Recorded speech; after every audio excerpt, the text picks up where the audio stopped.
Okay.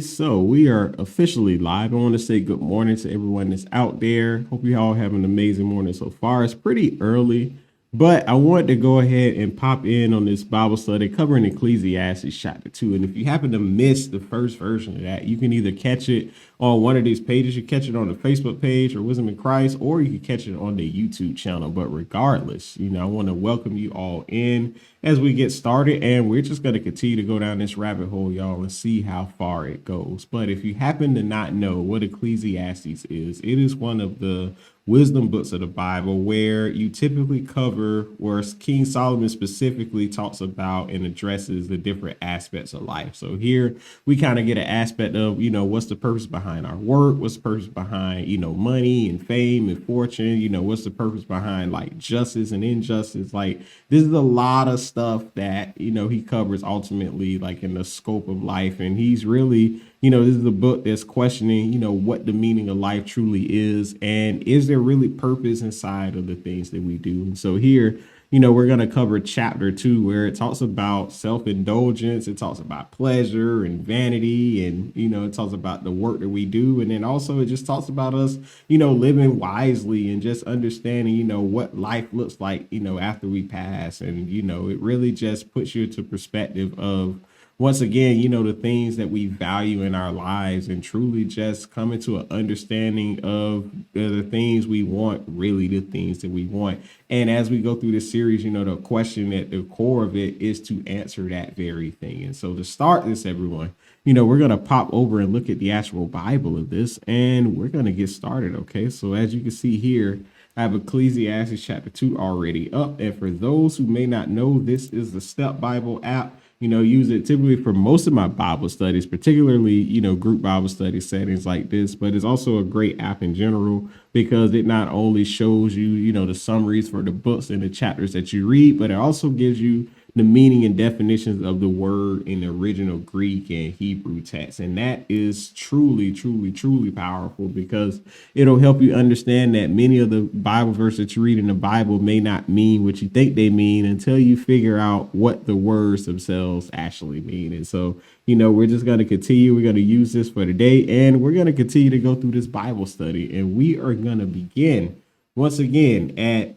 Ecclesiastes chapter 2, verse 1. And so here in the words of Solomon, it says that I said in my heart, come now, I will test you with pleasure, enjoy yourself. But behold, this was also vanity. I said, a laughter, it is mad, and a pleasure, what use is it? I searched my heart with how to cheer my body with wine. My heart still guided me with wisdom and how to lay hold on to folly till I might see what is good for the children of men to do under heaven during the few days of their life. And so here, once again, I'm going to stop at the first 3 verses, and I'm typically going to do this as we go through here because I am using what people would call the verse by verse Bible study method, which allows you to take, certain sections of the Bible or certain verses in the literal tense and truly break it down to understand what it actually means. And so here we're going to look at the words, we're going to look at the phrases, and we're going to make sense of everything that Solomon is talking about in regards to pleasure, laughter, vanity, and folly. And the first one is here is going to be the word heart, because he says here in verse 1, I said in my heart. And if you click on this, you'll come to understand that, the heart that he's referring to isn't like our physical heart, isn't the heart that, pumps blood throughout our body and all of these other things, but he's rather talking about our mind. He's talking about our intellect, our ability to make decisions. And this is him basically, making a decision in his mind to go out and experience what pleasure is. Now, the word here, pleasure, although it represents like joy and gladness, right? He doesn't really talk about what this pleasure could be. So this could be, in my sense, this could be him going out and trying food. This could be him going out, trying things that are like pleasing to him, maybe like massages and stuff like that. I don't really know, but things that, in my eyes, would seem to be pleasurable to the body. And here he's trying to find, meaning or joy or, experience something great out of going and trying these different things. And so as he goes, he says,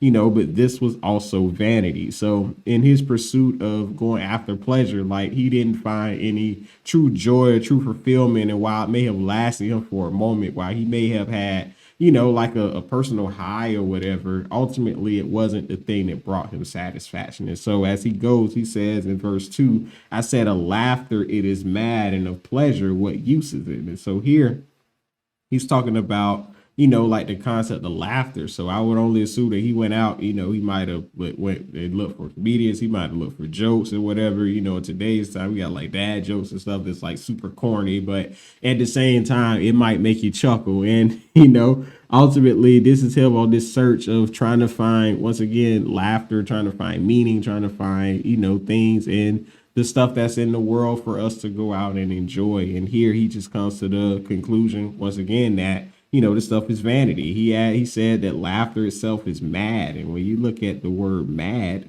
it's saying that it's not praise, it's not praiseworthy, it's not boastful, it's not something that you brag about. And he says a pleasure, like what use is it? Like what value does pleasure bring to you on a day-to-day basis? And actually, as I go through here, I can personally relate to both of these statements because at one point in my life, definitely before I had a close relationship with God, I was more or less like looking for the same thing. I was trying to find meaning in the things of life. And so I was a person that would go out on every weekends. I would go out and get drunk. I would go out and party and do all this other stuff. And, it's something that, for a little while it was good because you had good company, you had good people, you had people that you could actually go out and do stuff with. You wasn't stuck in the house all day or all weekend. But at the same time, as I continued to go through that cycle, I began to feel depressed. I began to, get down about going out and doing those things because I couldn't find any true pleasure or true meaning in those things. And I think that ultimately that's kind of what Solomon went through. Not saying that, they had clubs back in the, however many thousands of BC that this is, but, bringing up the point that, this was the time where he went out to try to enjoy himself, that he tried different things, went to different avenues, but he didn't find any ultimate fulfillment in it. It may have, entertained him for a little bit, but ultimately ended up getting boring and it lost the zest or the zimmer that it once had. And so here he moves forth from this, and he says in verse 3 that he searched his heart how to cheer his body with wine. Okay, so now he done turned to the alcohol, he done turned to the liquor, right? He says that my heart is still guiding me with wisdom on how to lay hold on the folly till I might see what is good for the children of man to do during the few days of their life. And so here, he's saying that although he did go out to try wine, although he did try to come and understand the sensation of what wine brings to people or what alcohol brings in general,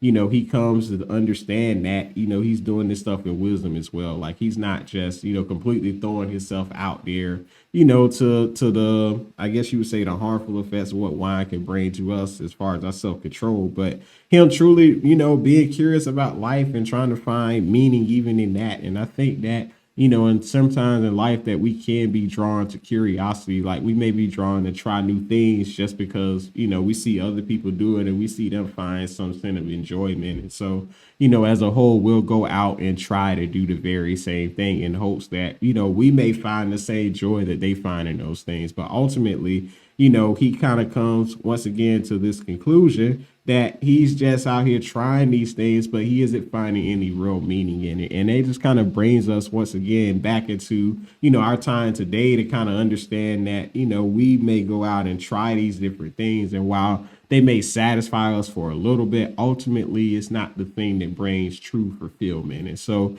we see that how he kind of goes through that. But then in verse 4, as we continue to move forward, we kind of see how now after he couldn't find joy and like pleasure or madness and laughter and all of those things, now he turns to his actual work. Okay. And so in today's time, this would be considered our careers, it would be considered our business, this could be considered, the many ventures that we have on our way to, success and providing for ourselves. But then also, once again, as you continue to go and you continue to find meaning in that, it will continue to consume your life. But here, in verse 4, we kind of see a reflection of that because he says here that I made great works. I built houses and planted vineyards for myself. I made for myself gardens and parks and planted them in all kind of fruit trees. I made for myself pools for which to water the forests of growing trees.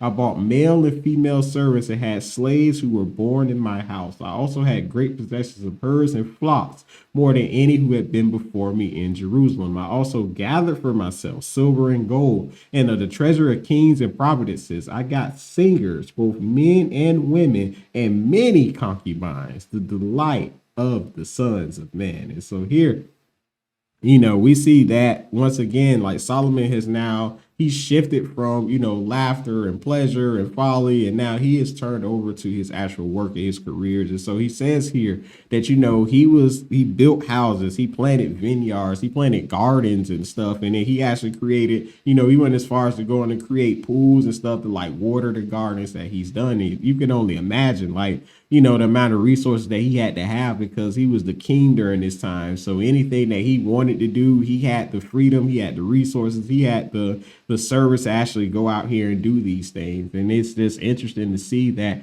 this is the man that, although he had all of these resources, although he had all of this, worldly prosperity, although he had wealth and fame and all of this other stuff, he was a man just like all of us in our day-to-day lives, today, that was trying to find meaning in the world that we live in, trying to find, joy and pleasure in the stuff that we have the opportunity to do on a day-to-day basis. And so this is his way of trying to make those things happen. And he just talks about, once again, how he grows the gardens and the parks and the forests. And then after that, he begins to talk about how he bought like servants. And so slaves here are basically indentured servants. So these are people that you would hire to work with you for a certain amount of time. And so he says that he bought them. He had, male and female servants that he had in the house, and he had those that were raised up in his house too, like because they had children and they were able to serve in the palace and do the things that Solomon had for them to do. But then he also talks about how he had great provision and stability in the stuff that he does, how he had herds and flocks, which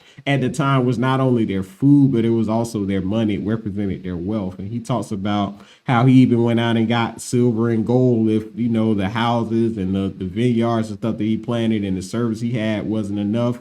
He was able to actually go out and got actual money from different kings and places. And he had people that entertained him, right? He had singers here, as it says in verse 8. And then, the last one that kind of, raised a bell for me is in where he says he has many concubines, right? Which they were in that particular time, they were wise. And the Bible, compares that Solomon had, 700 wives and 300 concubines. So this was a man, not only did he have, that he had the ability to buy anything that he needed. He had food, he had money, he had servants, but then he had 1,000 wives. Okay. He had 1,000 women. So I could only imagine like, how, interesting that had to be in that particular time. But essentially everywhere he had literally everything that you could have possibly wanted to hear. He says that he not only had these women, but he had the lights of the sons of men. So these were extremely beautiful women, and it just thinks like even in our lives today, like we looking for a relationship, it's hard for us sometimes just to find one person, but this man had 1,000 of them. Okay. So it's just interesting that he has all of this stuff. Like he's done all of these things. He tried all of these avenues. And now, he has accumulated all of this material wealth and possessions and people in his life. But in the end, he's still just a man that's trying to contemplate life and trying to figure out, what all of this stuff means and if you can find fulfillment in it. And we are going to see his analysis of this and his summary of what all this stuff means in verse 9 through I think 10.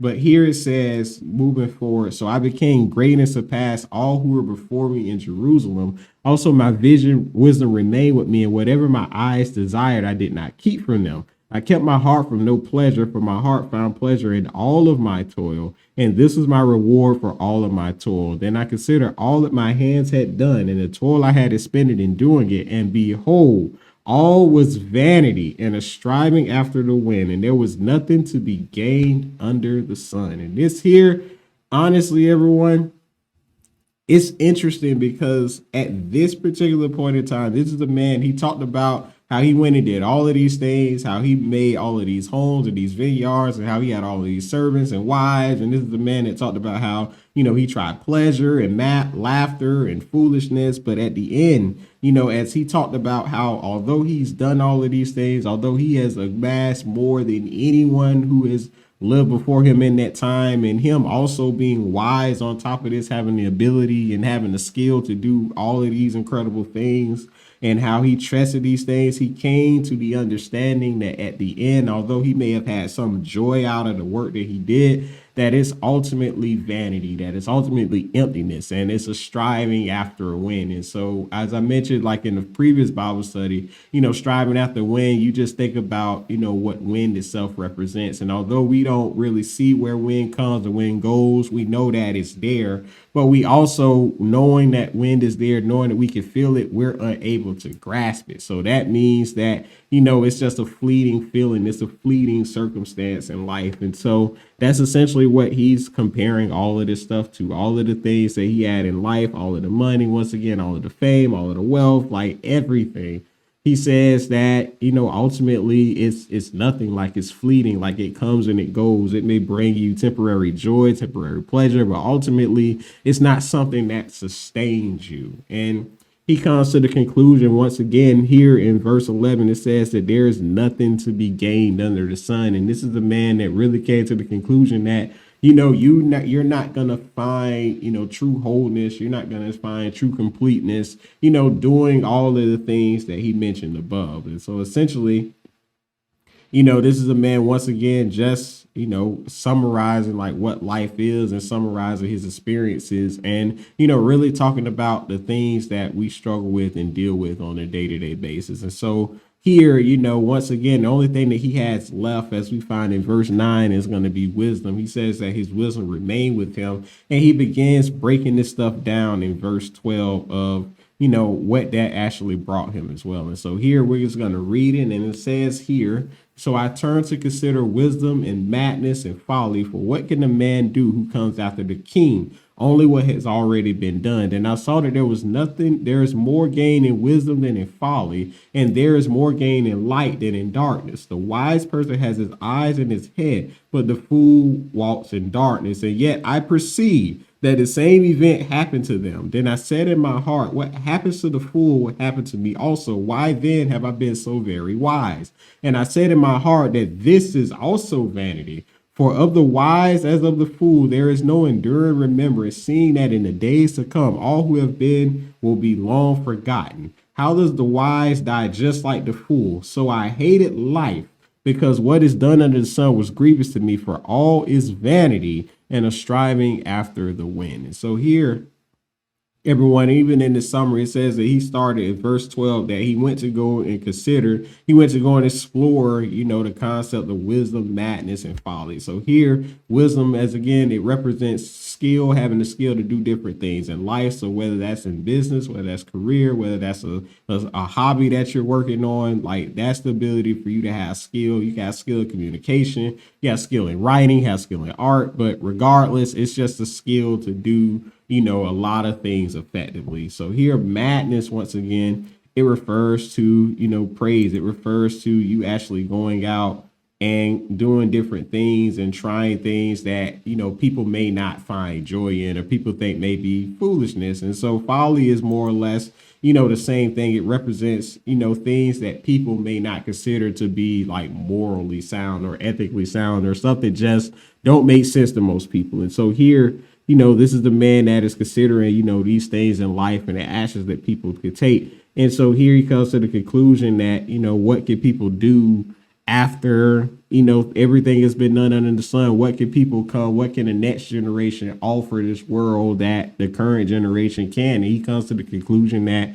they can't do anything. Like they can only do the things that have already been done. And so here he talks about, even in verse 13, about, although these things are true, although this is the reality, there's more benefits to having wisdom than it is to have foolishness, right? Because here, once again, it's better to have skill in something than for you not to know know how to do anything at all. And he also talks about, the difference between light and darkness, that there's better for you to walk in light and for you to have an understanding of life than for you to be completely in the dark and not know, where to go, not know what to do, not know how to conduct yourself. And so here, it's interesting because here he talks more or less about the intangible things. Now he's done a complete shift from having an abundance of resources to now having the possession of skills and characteristics that will ultimately in the span of our lives would make people successful. And so he compares the two, but then he also comes to the conclusion that in verse 14, that although,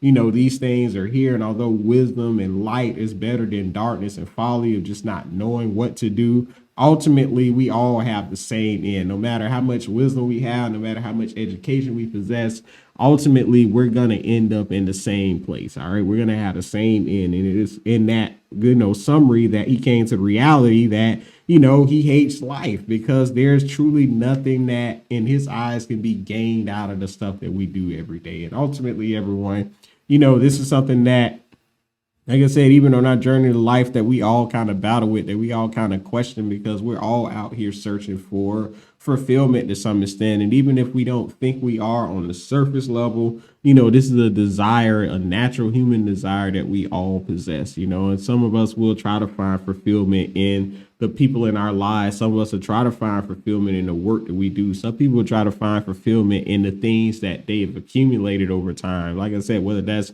money, whether that's homes, whether that's property, whether that's, fame, whether that's stuff that's intangible in the sense of here, like wisdom and folly of you, attaining all of these skill sets, and you attaining all this intellect and education and things that you can pass on to people, or you going to express the other side of that, right? Of you going to indulge in things that may not be any benefit to you, but things that may seem pleasurable. And so here, he comes to the reality that once again, there really isn't nothing that in his eyes that we really benefit out of any of those things. But regardless of how we live on top of that, right, we're all going to come to the same end. We're all going to, be born into this world with nothing, and we're all going to leave with nothing. So what's even the point of trying to go out here and trying to be successful and try to have a beautiful life if at the end of our lives, we're just going to leave all of that behind to someone else that's going to come behind us and essentially do the same thing that we did. And here,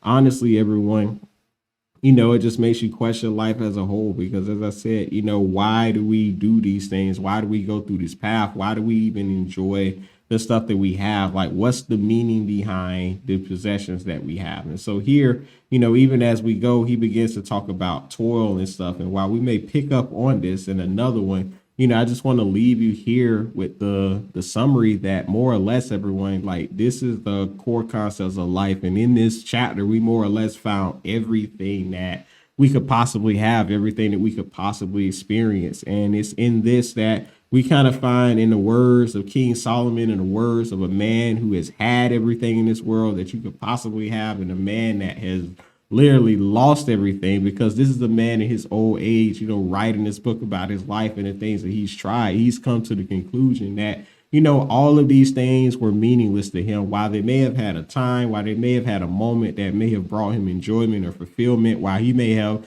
accumulated more than all of us will probably ever have put together, this is the man that came to that conclusion that none of those things mattered. And then at the top of that, the intangible stuff that we have in life, like wisdom and foolishness and things that, would bring us joy and pleasure, like those things ultimately mean nothing if we're just gonna pass on and leave those things behind. But once again, this is, in my opinion, one of the most deepest books and one of the most deepest summaries of life in the Bible, possibly, because, he walks you through, he's not even talking about things from like a spiritual matter. He's not even talking about this in terms of how you would live a Christian life, but this is the man talking about life in general and the experiences that he's had. And him ultimately, as he goes through this book, he's going to come to the conclusion that, the only thing that we're supposed to do here in this world in Ecclesiastes chapter 12 is just, follow the Lord and listen to the words that he says, because there's really nothing else that we could truly get outside of, the things that we're doing. And so ultimately, everyone, more or less, as I said, even in the last chapter, like, that's really what, this whole book builds up to. It's just you understanding, ultimately, what the meaning of life is, what can you really gain out of the stuff that you're doing. And then just putting all of those things into perspective to understand that while those things are good, while we can indulge in those things from times, while we can find, enjoyment, and why we can't be fulfilled by, expressing and enjoying these tools in life, ultimately, they're not going to be the things that's going to bring us true joy and satisfaction. Okay. And it just brings you to the perspective that ultimately you have to have something greater. You have to have more than, the things that we see here. And ultimately, as I said before in the previous one, like the more himself is God. And it's just understanding that, the relationship that we have with him, the connection that we have with him is the thing that will truly sustain us as we go through the course of life. And I can tell you, once again, as someone who has read this book for years, someone who has went through most of these phases outside of the Thousand Wives, I can assure you that, ultimately, everyone, I've more or less came to the same conclusion that there really isn't anything that you can really gain out of this world. There really isn't anything that, will sustain you over this course of life. And while you may have some joy in, like I said, going and accumulating a lot of money or growing your career, of creating different projects, or you traveling the world, of you having, different relationships with different people, ultimately, those things are, or they may grow old over time if you begin to put your all into them and think that they're truly going to be the way that you find fulfillment out of life. All right. So it really just comes down to the perspective of looking at it from, in the sense of these things are great to have, these things are joyful to have, but ultimately these are things that will not complete you. You have to find completion through, your own identity and the relationship that you have with God. And it's when you find that level of completeness that anything that you do have in your life, whether that's money or resources or relationships, they will just add on top of all of those things. And as I said, as we continue to go through this series, I'll begin to and continue to open up and share with you all, as we go through, the different matters of how that truly takes place. But the summary here today is to just understand that, like, hey, ultimately these things are good. Life itself can be good and we can have these things. There's nothing wrong with necessarily having, resources and having wisdom and knowledge and all of those other things. But ultimately, if we shift our perspective and thinking that these things will fulfill us, we're ultimately going to be disappointed, and we're ultimately going to be left in a similar state of Solomon, of coming to a place to where we may grow to hate or resent the lives that we have because, we realize that ultimately these things are useless in the sense of helping us find the things that we truly desire, the fulfillment that we're all searching for. And it's only when you align your desires, once again, everyone, to, understanding who the Lord is, who the Lord, what he wants us to be, and then ultimately just having a relationship with him, that we end up finding everything that we need. And this is something that, once again, in closing, that has really affected my life because I've been so career focused for most of my life, everyone. I've been so focused on, finding the right woman, finding the right wife, and just being joyful in the stuff that I did. And once again, I'm trying to find, fulfillment in going out every weekend, trying to find fulfillment sometimes in drinking, trying to find fulfillment and just having a good time. But ultimately, everyone, it left me in one of the most depressive states I could have ever possibly been in. And it wasn't until I truly took this walk with God seriously, as I said, prior to me even stepping into ministry, that I truly experienced what life is. And it is out of that relationship that I had with him and developed with him that I did actually go into ministry. And if you've been following this journey for a while, even when I first started Grounded, like that came out of the desire to just share God's word because, as I continue to read the Bible and I continue to, go through books like Ecclesiastes, like the chapter that we're breaking down now, it helped me realize and come to the conclusion that,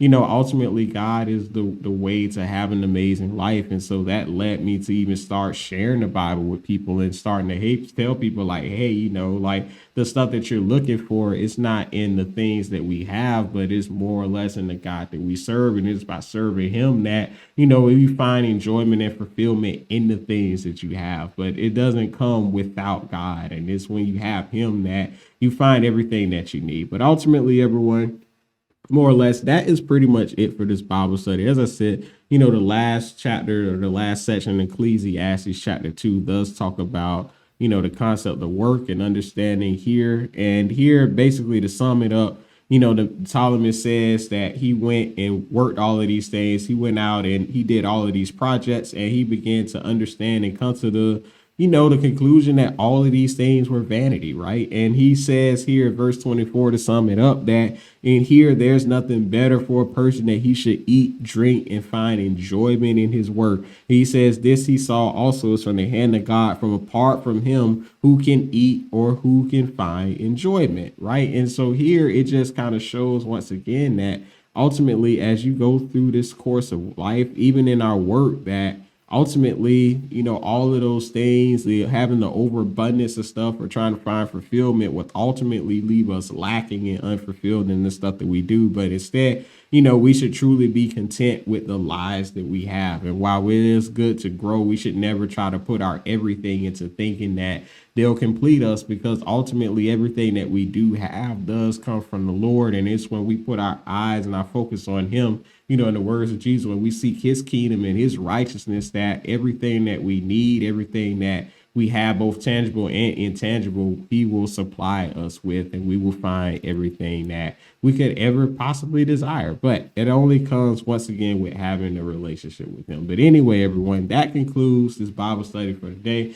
As always, if you liked it, please be sure to like and share. If you happen to catch us on YouTube, please make sure you subscribe to the channel. And if you want to learn more about Wisdom in Christ and our goal to help everyone out there build a deeper relationship with Christ and to find freedom in him, then please be sure to check out our website at wisdominchrist.com and to join the community at wisdominchrist.com/community, because it's here that, we have live Bible study sessions, we have discussions, we have meetups, we have all of these other things that will not only help you feel connected, not only help you find a sense of belonging with other people that are on this journey with Jesus, but it'll also help you grow your personal faith in him. And that is one of the greatest things that you can have. It is definitely comes without price. It comes without value. And honestly, everyone, it will have you feeling completely fulfilled in everything that you do. But it all starts with you have that relationship with him. And that is something that we are here to help you discover. So with that being said, take care, everyone. Be blessed. Enjoy your day and continue to be the amazing people that God has called you to become.